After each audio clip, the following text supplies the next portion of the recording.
Bismillahirrahmanirrahim. Assalamualaikum warahmatullahi wabarakatuh. Alhamdulillahirabbil alamin wal aqibatu lil muttaqin wala udwana illa 'alal zalimin. Asyhadu an la ilaha illallah wa asyhadu anna Muhammadan abduhu wa rasuluhu la nabiyya ba'dah, amma ba'd. Alhamdulillah, pada kesempatan kali ini kita akan berbicara mengenai sekilas tentang ilmu tafsir. Jadi kajian kali ini berkaitan dengan mengantarkan kita tentang memahami apa itu ilmu tafsir.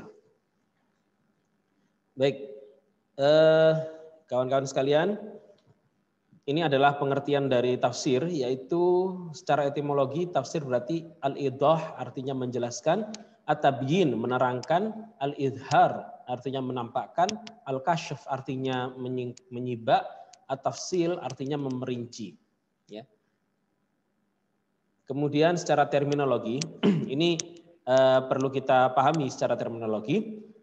At-tafsir huwa, ilmu tafsir huwa ilmun yabhasu 'anil Qur'anil Karim min haitsu dilalatuhu, ya, min haitsu dilalatuhu ala muradillahi ta'ala biqadri taqatil basyariyah, yaitu merupakan sebuah ilmu yang membahas tentang Al-Qur'an, ya, atau dari segi dilalahnya, ya, atau dari segi apa yang dimaksud dari apa yang ada di dalam Al-Qur'an berdasarkan maksud yang dikehendaki oleh Allah sesuai dengan kemampuan manusia.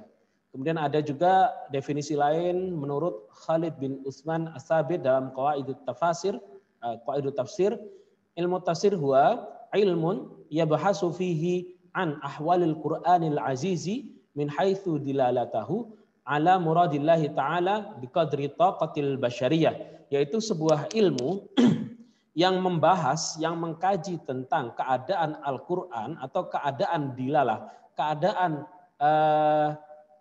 maksud, ya, dari Al-Qur'an, ya, yang mana maksud dari Al-Qur'an di situ adalah maksud Allah Subhanahu wa taala. Kita mencoba memahami maksud dari Allah Subhanahu wa taala tergantung pada kemampuan manusia. Jadi ini ilmu tafsir adalah ilmu yang mencoba menafsirkan Al-Qur'an atau ilmu menjelaskan, ya, menjelaskan atau menjadikan Al-Qur'an itu lebih jelas, mengungkap makna yang ada di dalam Al-Qur'an, ya, tentang apa yang dimaksud Allah Subhanahu wa taala tergantung atau sesuai dengan kemampuan manusia, bukan kemampuan malaikat, gitu ya. Jadi kemampuan manusia. Karena Allah, inna anzalna Qur'anan Arabiyyan la'allakum ta'qilun. Sesungguhnya Al-Qur'an itu diturunkan dalam bahasa Arab agar kalian berpikir. Kenapa kok harus bahasa Arab, enggak bahasa Indonesia?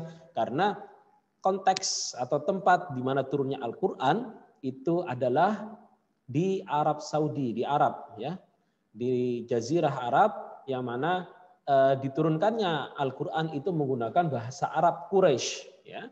Sehingga untuk memahami Al-Qur'an kita perlu merujuk kepada dilalah makna atau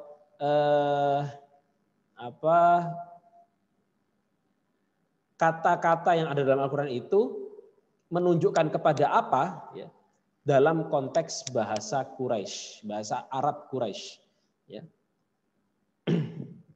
Baik, ini dan tentunya dengan kemampuan manusia, karena Al-Qur'an diturunkan untuk manusia, tentunya manusia bisa memahami Al-Qur'an. Kalau manusia tidak bisa memahami Al-Qur'an, untuk apa Allah menurunkan Al-Qur'an? Karena Al-Qur'an itu adalah petunjuk. Petunjuk itu harus bisa dipahami oleh yang akan ditunjuki, kan seperti itu. Baik, berikutnya dalam Mu'jam Al-Wasit disebutkan bahwa tafsir Al-Qur'an adalah bahwa tafsir taudihu ma'anil Qur'an, memperjelas makna-makna Al-Qur'an. Wa man tawat alaihi ayatuh, ya, min aqaid wa asrarin wa hukmin wa ahkam. Ya, dari apa yang tercantum, yang terangkum di dalamnya di dalam ayat itu daripada akidah-akidah, keyakinan-keyakinan, daripada rahasia-rahasia, daripada hikam, ya, hikmah-hikmah dan daripada hukum-hukum. Itu semua perlu dijabarkan, diperjelas. Kemudian dalam Al-Zarkasi merumuskan tafsir Al-Quran sebagai ilmun yu'rafu bihi kitabullah al-munazzal ala nabiyhi Muhammadin sallallahu alaihi wasallam wa bayani ma'ani wa istikhraji ahkamihi wa hikamihi. Yaitu sebuah ilmu yang diketahui darinya ayat-ayat Allah yang diturunkan kepada nabinya, ya, dan menjelaskan makna-maknanya, dan dari situ kita ambil, kita keluarkan hukum-hukum, ya, atau hikmah-hikmah, kebenaran-kebenaran darinya. Kemudian menurut Al-Kilbi dalam At-Tahsil ini dijelaskan syarhul Quran wa bayanu ma'nahu, menjelaskan Al-Quran, memperjelas Al-Quran, menguraikan Al-Quran dan menjelaskan maknanya. Wal ifsah bima yaktadihi binassihi au isyaratihi au nahwahu. Ini ada sedikit kesalahan dalam tulisan bahasa Arabnya, yaitu au najwahu, itu betul ya, au najwahu. Jadi mengungkap apa yang terkait dengan nas itu, ya, apa yang dimaksud oleh nas, atau apa yang ditunjukkan oleh nas, atau apa yang tersembunyi di dalam nas atau di dalam teks Al-Quran. Baik, tadi jadi tafsir itu menjelaskan tentang makna-makna dalam Al-Quran. Misalkan Alif Lam Mim, ini ayat yang sekalian sudah tahu ya. Dzalikal kitabu la raiba fih, itu adalah kitab. Nah, kitab di situ Alkitab, dzalika kan itu, Alkitab kitab. Apa yang dimaksud dengan Alkitab? Apakah Alkitab adalah Taurat, ataukah Alkitab adalah Zabur, atau Alkitab adalah Injil, atau apa? Ternyata yang dimaksud itu yaitu Al-Qur'an. Al-Quran itu la raiba fihi, tidak ada keraguan di dalamnya. Yang dimaksud di situ bukan Taurat, bukan Zabur, bukan Injil, tapi yang dimaksud dengan Alkitab adalah Al-Quran. Nah, macam-macam penafsiran, macam-macam tafsir, ini ada beberapa macam-macam ya, tafsir dari segi metode penafsirannya. Ya, coba nanti kita bahas ini. Yaitu yang pertama adalah tafsir bil maksur, ya. Dari namanya kata athar, maksur itu berarti tafsir yang berdasarkan pada kutipan-kutipan yang sahih dalam menafsirkan Al-Quran. Ada beberapa cara. Yang pertama adalah tafsirul Quran bil Quran, yaitu menafsirkan Al-Quran dengan Al-Quran, atau tafsirul Quran bis sunnah, menafsirkan Al-Quran dengan sunnah nabawi, ya, karena As-Sunnah adalah bayyinati minal huda wal furqan, yaitu penjelas dari Al-Quran.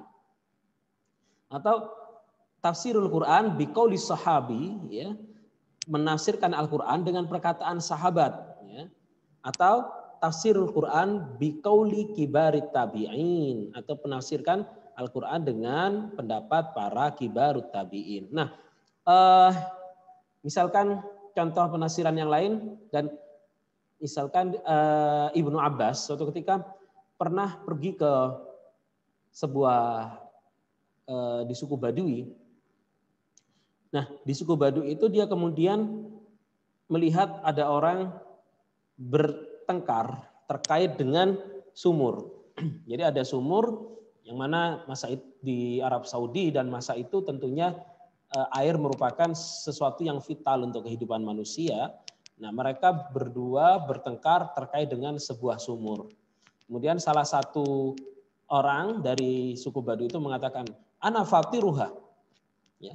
Jadi, ana fatiruha, akulah yang pertama kali membuat sumur ini. Ya. Sedangkan sebelumnya kalian bukan membuat sumur ini. Ada salah seorang berkata demikian. Saat itu Ibnu Abbas rahimahullah, beliau baru memahami makna daripada ayat Allah Subhanahu wa taala fatirus samawati wal ard, bahwa Allah ternyata maksud dari ayat itu adalah Allah yang pertama kali menciptakan, pertama kali menciptakan alam, ya, tanpa contoh atau tanpa orang sebelumnya menciptakannya, seperti itu. Jadi Sehingga di sini ya maksud dari kata fatir itu adalah tafsiran dari kata fatir adalah Allah yang pertama kali menciptakan alam semesta. Seperti itu. Nah, ada beberapa karya-karya tafsir yang terkenal, yang banyak sekali, yaitu diantaranya tafsir Ibnu Jarir, tafsir At-Tabari, ya, kemudian tafsir Abu Laits As-Samarkandi, tafsir Ad-Darrul Ma'sur fi Tafsir bil Ma'sur karya Jalaluddin As-Suyuti, tafsir Ibnu Katsir, tafsir Al-Baghawi, tafsir Baqi bin Makhlad, ya, Asbabun Nuzul karya Al-Wahidi, An-Nasikh wal Mansukh karya Abdul Ja'far An-Nahas. Nah, ini macam-macam tafsir bil Ma'sur. Ini di antara contohnya lagi saya coba perjelas. Ada sebuah ayat di surah Al-Maidah ayat 3. Ya ayyuhalladzina amanu aufu bil uqud. Ya, wahai orang-orang yang beriman, penuhilah janji-janji, akad-akad gitu ya. Uhillat lakum bahimatul an'am. Uhillat lakum bahimatul an'am, dihalalkan bagi kalian binatang ternak. Illa ma yutla alaikum, kecuali apa yang sudah disebutkan kepadamu, ghaira muhillis saidi, ya, kecuali yang wa antum hurum, kecuali apa namanya, dan tidak halal bagimu untuk berburu, dan sedangkan kalian dalam keadaan ihram. Innallaha yahkum ma yurid, dan Allah menetapkan hukum tergantung apa yang ia kehendaki. Nah, kemudian maksud, ya, makna tafsiran dari ayat illama yutla alaikum, apa yang telah disebutkan kepada kalian. Nah, itu illama yutla alaikum, apa yang sudah disebutkan kalian. Jadi ayat hewan-hewan yang semuanya dihalalkan, bahimah itu dihalalkan semuanya, binatang ternak itu dihalalkan semuanya, kecuali apa yang disebutkan bagi kalian.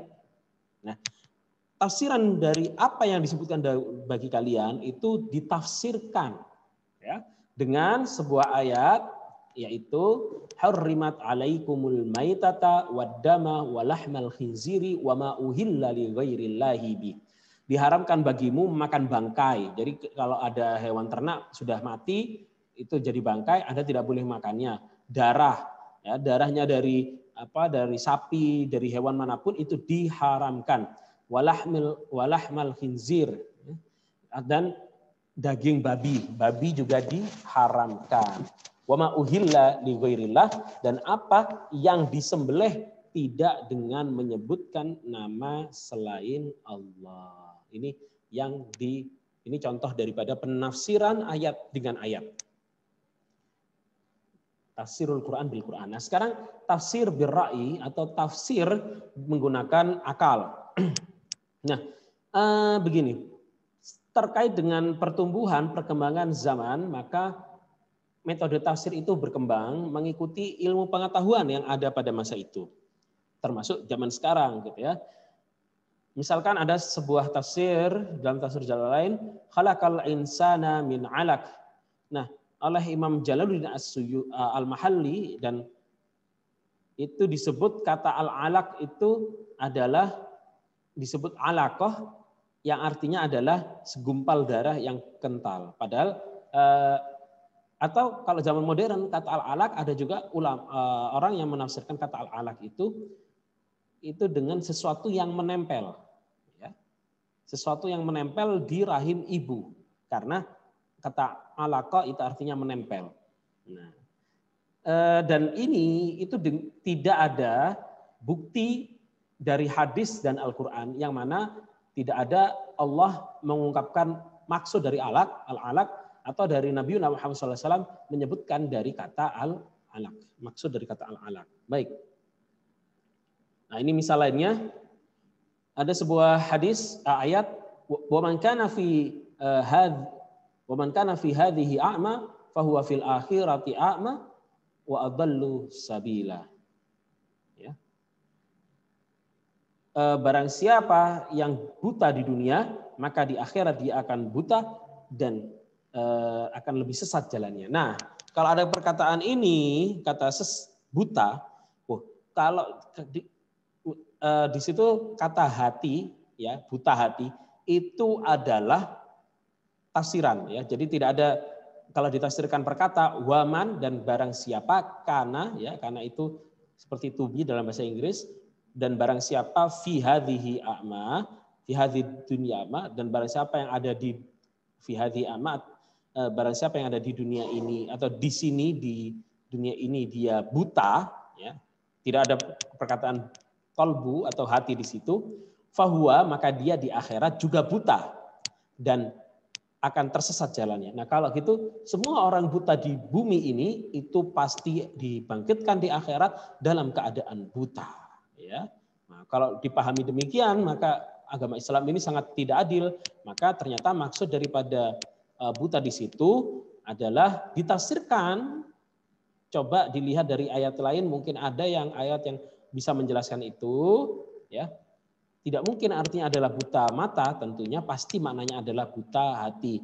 Fa innaha la ta'mal absar walakin ta'mal qulubul lati fis sudur. Itu contoh dari penafsiran birra'yi. Misalkan lagi penafsiran birra'yi.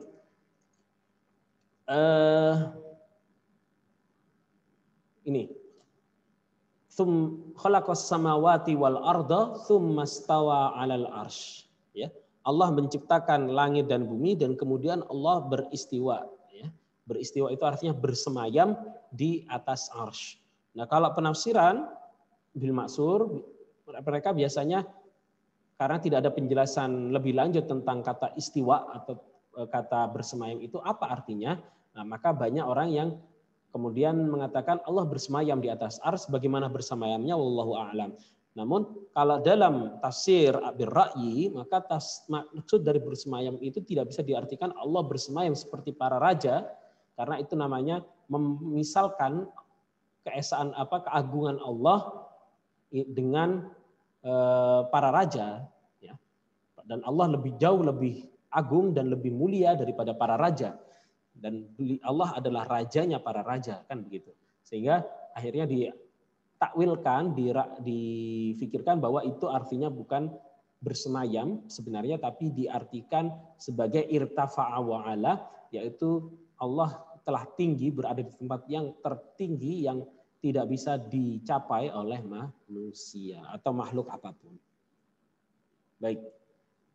Kemudian ada juga tafsir isyari, yaitu tafsir yang berisi tentang jadi kaum sufi itu meyakini bahwa di setiap makna zahir ayat itu memiliki makna batin. Nah, yang zahir itu bisa dipahami oleh akal pikiran, namun ada makna batin yang mengisyaratkan sesuatu yang tersembunyi di balik pengungkapan-pengungkapan yang ada di dalam Al-Qur'an. Misalkan contohnya, innallaha ya'murukum an tadhbahu baqarah. Ini di surah Al-Baqarah ayat 67 di mana Nabi Musa alaihissalam berkata kepada Bani Israel, sesungguhnya Allah memerintahkan kalian untuk menyembelih sapi gitu ya. Kemudian ini mana zahir itu ya Allah menyembelih Allah memerintahkan Bani Israel untuk menyembelih sapi. Tapi kalau bagi orang tafsir isyari itu tidak diartikan demikian, tapi yang dimaksudkan adalah menyembelih nafsu hewani, yaitu nafsu syahwat manusia. Ada beberapa tafsir yang terkenal, tafsir isyari, di antaranya adalah tafsir An-Nasaburi, tafsir Al-Alusi, At-Tustari, dan yang juga terkenal adalah tafsir Ibnu Arabi. Baik, berikutnya ini metodologi tafsir Al-Quran, ya cara-cara menafsirkan atau jenis-jenis penafsiran. Ada tahlili, ijmali, muqarin, maudhu'i. Saya jelaskan di sini. Metode tahlil itu analitik, ini biasanya penafsir itu menafsirkan kata per kata dari ayat Al-Quran. Misalkan zalikal al-kitabu wa huwa al-Quran. Ya. La raiba la syakka fihi. Ya. Hudan, petunjuk ya. Hudan lil muttaqin. Al-muttaqinahum alladzina yu'minuna, seperti itu. Jadi menafsirkan Al-Quran itu per kata.